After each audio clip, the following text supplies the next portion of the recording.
Hallelujah, praise Jesus. Hallelujah, praise Jesus. Hello, beloved. Good morning, good afternoon, and good evening. Wherever you're watching from, this word is for some specific people.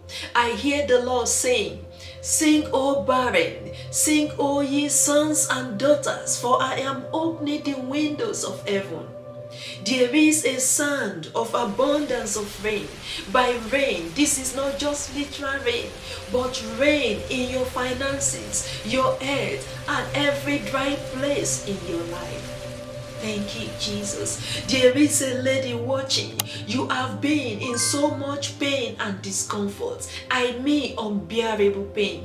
But the Lord is reigning over you right now. Every dry and itchy skin condition is being restored now in Jesus' name.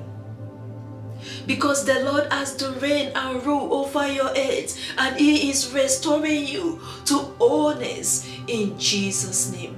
Every dry and itchy eye is being healed in Jesus' name. So take it and receive your freedom, receive your healing, receive your breakthrough in Jesus' name. Amen. Amen. So be it. Shalom and God bless you, beloved.